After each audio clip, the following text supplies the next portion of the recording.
तंत्र और आनंद मार्ग। आनंद वचनामृतम पंचम खंड। अंतिम कुछ दिनों से बराबर बता रहा हूँ कि तंत्र की अपनी असाधारण विशिष्टताएं हैं। यद्यपि आनंद मार्ग मूलतः तंत्र आधारित है, किंतु इसकी भी अपनी विशिष्टताएं हैं। जैसा मैंने पहले कहा है कि हमारे आदर्श की मान्यता है कि किसी को भी किसी भी परिस्थिति में किसी भी चीज से भयभीत नहीं होना है। यदि कोई भयभीत होता है तो यह मानना पड़ेगा कि वह कुछ ऐसा कार्य कर रहा है जो हमारे आदर्श का विरोधी है। तुम्हें स्मरण रखना होगा कि भविष्य में भी इस संसार में कोई परिस्थिति ऐसी नहीं आएगी जो तुम्हारे भयभीत होने का कारण बने। यह कह चुका हूँ कि परम पुरुष भय के लिए भी भयकारक हैं, अर्थात मनुष्य के लिए जो भय कारक है वह भय भी परम पुरुष से भयभीत रहता है। भीषणम भीषणानाम। वे परम पुरुष सभी भयप्रद वस्तुओं के लिए भी भयप्रद हैं। भयदायक वस्तु भी ठीक उसी तरह परम पुरुष से भय करती है जैसा कि कोई उस भयप्रद वस्तु से। किंतु तुम चूंकि परम पुरुष की संतान हो, इसलिए तुम्हें कौन और क्या भयभीत कर सकेगा। मैंने यह भी कहा है कि पाप कपड़ों पर पड़ी धूली के समान है। कपड़ों को झाड़ देने से धूल साफ हो जाएगी। यह सामान्य कार्य सब कोई कर सकते हैं।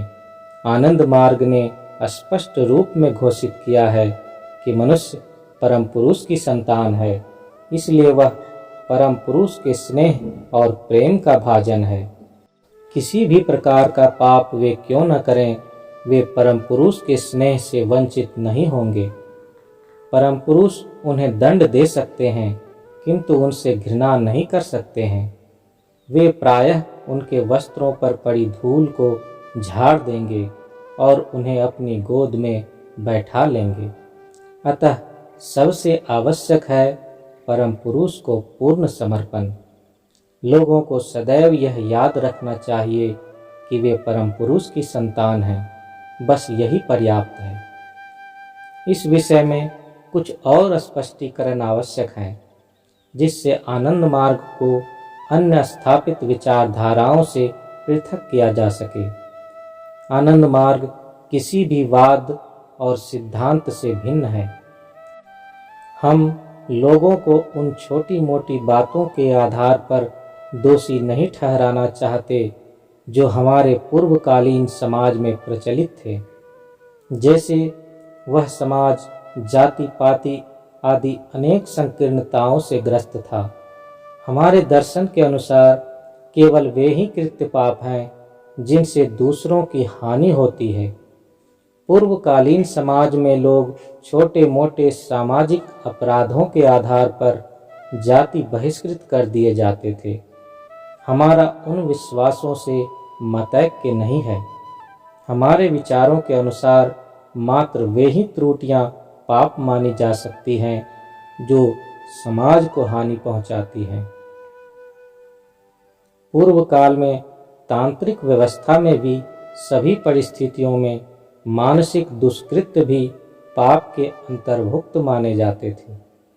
यह अवश्य ही एक तथ्य है कि सभी प्रकार के पापों का जन्म प्रथमतः मन में होता है और वह मानसिक पाप कर्म बाहरी पाप कर्म में रूपांतरित हो जाता है। किंतु आनंद मार्ग दर्शन की दृष्टि से मानसिक पाप जब तक बाहर रूपांतरित होकर समाज को नुकसान नहीं पहुंचाते, वे दंडनीय नहीं माने जा सकते। साधक गण अवश्य ही अपने मानस कर्म का शुद्धिकरण करते रहेंगे, क्योंकि वे एक दिन बाहरी कर्म में रूपांतरित हो सकते हैं। यदि मानस अपराध बाह्य रूप ले लेता है तो उसका कठोर दंड अवश्य दिया जाना चाहिए। ऐसे मानसिक दुष्कृत्यों के शुद्धिकरण का प्रभावशाली उपाय है कीर्तन गान और नृत्य। किसी को यह बात भी बार बार नहीं सोचना चाहिए कि उसके मन में ऐसे विचार उत्पन्न ही कैसे हुए? ऐसा करना व्यर्थ है। तुम्हें उन्मुक्त मन से उत्तरदायित्वों के प्रति पूर्ण सावधान रहते हुए अपने कर्तव्यों का पालन करते जाना चाहिए। अपनी अग्रगति के पथ में यत्किंचित घटित च्युति विच्युति के विषय में भारी मना होकर समय व्यर्थ नहीं करना चाहिए। हम अब प्राचीन युग के तार्किक या विधि सर्जक नहीं रहे।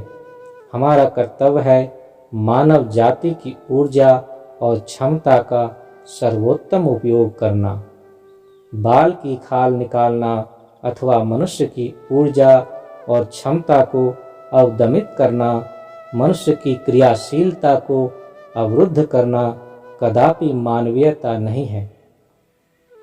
किसी की पीठ पीछे आलोचना करना कि हाँ, अमुक अमुक व्यक्ति अवश्य ही इस समय साधुतापूर्ण जीवन जी रहे हैं, किंतु क्या तुम नहीं जानते कि पहले कितने भीषण पापी थे?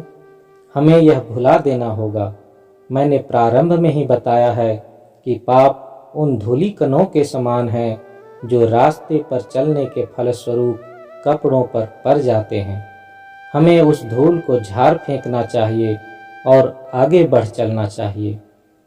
सामाजिक दृष्टि से जो अपराधी हैं, उन्हें विधि व्यवस्था के अनुसार दंड भोगना होगा। समाज उन्हें चाहे दंड ना भी दे, किंतु प्रकृति उन्हें अवश्य ही दंडित करेगी। किंतु किसी भी परिस्थिति में परम पुरुष की दृष्टि में वे घृणा के पात्र नहीं हैं। किसी को भी ऐसा नहीं सोचना चाहिए, आह मैं कैसा कैसा पापी हूँ, आह मैं परम पुरुष तक कैसे पहुँच सकता हूँ। अपितु उन्हें एक पापी के रूप में यह सोचते हुए परम पुरुष के पास दौड़कर यथाशीघ्र पहुँच जाना चाहिए कि मेरे वस्त्रों पर इतनी धूल लगी थी, फिर भी तुमने उसे साफ कर दिया और अपनी गोद में स्थान दिया। तुम्हें साग्रह परम पुरुष से यह पूछना चाहिए कि इतने समय तक तुम्हारे वस्त्रों पर यह मलिनता रहने ही क्यों दी गई। सर्वदा स्मरण रखो कि स्वयं को भूतकाल के पापों से मुक्त करने का सबसे प्रभावशाली उपाय है कीर्तन, नृत्य और गीत।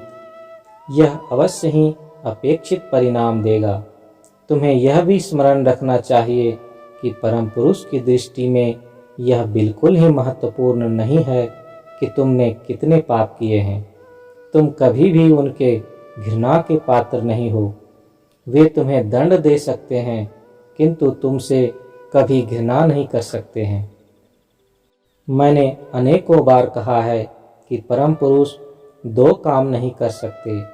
प्रथमतः वे अपने समान दूसरा परम पुरुष नहीं बना सकते, क्योंकि जिस किसी ने उनसे अंतरंग सख्त संबंध स्थापित किया है, जिस किसी ने भी उनसे अपनी अनन्यता बढ़ाई है, वह वही बन जाता है। दूसरे, यहाँ तक कि वे कितना भी क्यों न चाहें, किसी से भी वे कभी भी घृणा नहीं कर सकते हैं, क्योंकि सभी कुछ तो उनके मन में ही है। यदि वे किसी से घृणा करें तो वे परोक्षतः स्वयं से ही घृणा करेंगे। इसीलिए चाहकर भी परम पुरुष किसी से भी घृणा नहीं कर सकते। तुम्हें सदैव यह स्मरण रखना चाहिए। श्री श्री आनंद मूर्ति, कलिकाता, प्रातः दर्शन, 14 नवंबर 1978।